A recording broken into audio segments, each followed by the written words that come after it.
रहीम। Dear students, आज हम biology 9th class की चैप्टर नंबर 2 लेसन नंबर 3 पढ़ेंगे, जिसका अनुमान है Plasmodium is the cause of malaria.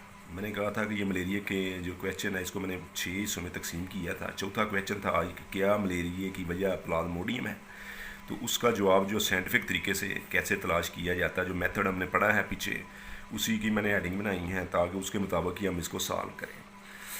तो सबसे पहले है recognition of the biological problem. तो बायोलॉजिकल प्रॉब्लम क्या था, जो ज़हन में सवाल आ रहा था कि what is the cause of malaria, malaria की वजह क्या है। तो उसके लिए उस दौर में जो ऑब्जर्वेशन थी इंसान की वो ये थी कि मलेरिया का तल्लक जो है वो मार्शी एरिया से है, दलदली इलाकों से है, छप्पड़ों वाले इलाकों से है। दूसरी ऑब्जर्वेशन ये थी कि कुनीन जो है वो मलेरिया का इलाज है।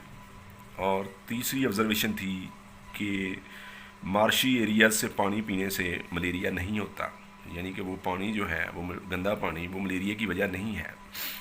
और चौथी ऑब्जर्वेशन ये थी कि मलेरिया के जो मरीज़ थे उनके ब्लड में प्लाज्मोडियम देखा गया था। प्लाज्मोडियम एक माइक्रो ऑर्गेनिज्म है, जरासीम है, बीमारियाँ काज करने वाला जरासीम है। तो ये 4 ऑब्जर्वेशन थी। तो अब उन्होंने साइंसदानों ने ये सोचना शुरू कर दिया कि प्लाज्मोडियम जो है यही मलेरिया की वजह हो सकती है। तो उसके लिए पहले एक हाइपोथेसिस बना, मफरूज़ा बनाया उन्होंने कि Plasmodium is the cause of malaria, कि हमने फ़र्ज़ कर लिया कि प्लाज्मोडियम जो है वो मलेरिया की वजह है। अब इससे डिडक्शन बनेगी। डिडक्शन का मतलब है कि उससे आगे सवाल जो है वो जनरेट होगा, if plasmodium is the cause of malaria. सीधा सा सवाल है कि अगर प्लाज्मोडियम मलेरिया की वजह है तो फिर हर मलेरिया के जो पेशेंट के अंदर प्लाज्मोडियम होना चाहिए और तंदुरुस्त आदमी के ब्लड के अंदर प्लाज्मोडियम नहीं होना चाहिए। तो डिडक्शन में सवाल इस तरह बना कि if plasmodium is the cause of malaria then plasmodium should be present in malarial patients. Malaria के तमाम पेशेंट्स के अंदर इसका मौजूद होना ज़रूरी है।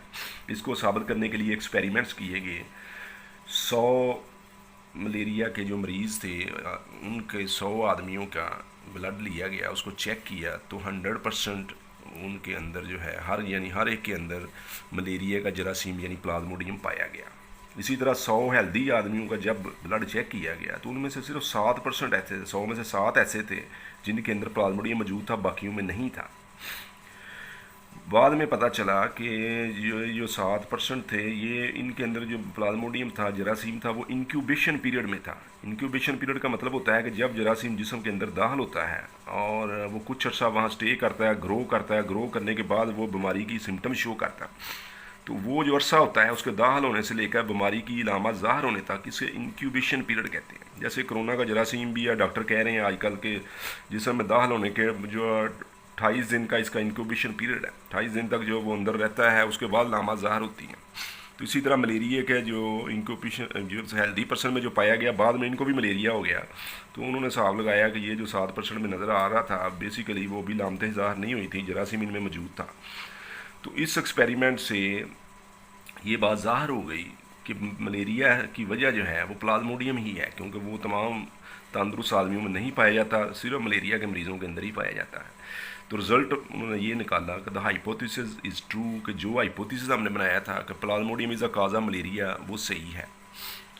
इससे आगे फिर सवाल जन्म ले रहे थे कि नेक्स्ट क्वेश्चन ये था कि how plasmodium gets into the blood of man, कि प्लाज्मोडियम जो है वो इंसान के ब्लड के अंदर कैसे पहुंचा। इसको सॉल्व करने के लिए फिर आगे जो है वो नई ऑब्जर्वेशन शुरू हो गई। 5वां सवाल मैंने जो इसको डिवाइड किया था कि AFA किंग की ऑब्जर्वेशन बयान करें। ये लहदा से शॉर्ट क्वेश्चन आ जाता होता है।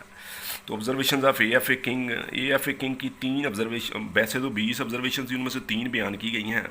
उसने कहा था कि वो लोग जो घरों से बाहर सोते हैं उनको मलेरिया होने के चांस ज़्यादा होते हैं, और जो घरों के अंदर जाली के अंदर मच्छरदानी के अंदर सोते हैं उनको मलेरिया होने के चांस ना होने के बराबर हैं, और जो स्मोकी फायर के नीचे या धुएं वाली आग के करीब सोते हैं तो उनको भी मलेरिया होने के चांस ना होने के बराबर हैं। इन सारी ऑब्जर्वेशन से ये हिसाब लगाया गया कि जो जहाँ मच्छर ज़्यादा होते हैं और इंसान को काटते हैं वहाँ मलेरिया भी ज़्यादा होता है। तो फिर AFA किंग ने एक हाइपोथेसिस बनाया इन ऑब्जर्वेशन से कि मॉस्किटोज जो मच्छर हैं वो मलेरिया को फैलाने की वजह है। तो इस हाइपोथेसिस को अगले फेज़ में हम जो है वो टेस्ट करेंगे। तो ऑब्जर्वेशन अब AFA किंग आएगा तो आपने सिर्फ जो 3 ऑब्जर्वेशन जो दी गई हैं बुक के अंदर वो लिखनी है। अभी बुक की स्लाइड भी मैं आपको दिखाता हूँ, वहाँ से आप निशान लगाएं कि कौन सा सवाल कितना याद करना। इसको एक दफ़ा फिर देखते हैं कि आज का हमारा क्वेश्चन था कि is Plasmodium is the cause of malaria, क्या मलेरिया की वजह प्लाज्मोडियम है। तो सबसे पहले हमने प्रॉब्लम को समझा, what is the cause of malaria, ये एक प्रॉब्लम है। उस दौर की जो ऑब्जर्वेशन थी उनको इकट्ठा किया। मलेरिया का मार्शी एरिया से कोई ना कोई तल्लक है, क्विनीन जो है वो इसका इलाज है। मार्शी एरियाज़ का पानी पीने से, गंदा पानी पीने से मलेरिया नहीं होता, और प्लाज्मोडियम मलेरिया के हर मरीज़ के अंदर पाया जाता है। इससे हाइपोथेसिस बना कि Plasmodium is the cause of malaria, Plasmodium malaria की वजह है। अगर प्लाज्मोडियम मलेरिया की वजह है तो फिर हर मरीज़ के अंदर प्लाज्मोडियम होना चाहिए, मलेरिया के मरीज़ के अंदर। ये डिडक्शन बनाई है हमने। इस डिडक्शन से आगे एक्सपेरिमेंट किया, 100 मरीज़ों को चेक किया, 100 हेल्दी मैन को चेक किया, सब के अंदर ये प्लाज्मोडियम पाया गया मरीज़ों के अंदर, और हेल्दियों में से 7 के अंदर पाया गया, जो बाद में वो भी बीमार हो गए। तो ये इनकोबेशन पीरियड का जो बाद में पता चला कि ये जो 7% थे, इनमें अभी जरासीम ने अपनी लामा शो नहीं की थी, वो इनकोबेशन पीरियड गुजार रहा था। इससे रिज़ल्ट ये अखज़ हुआ कि मलेरिया की वजह जो है वो प्लाज्मोडियम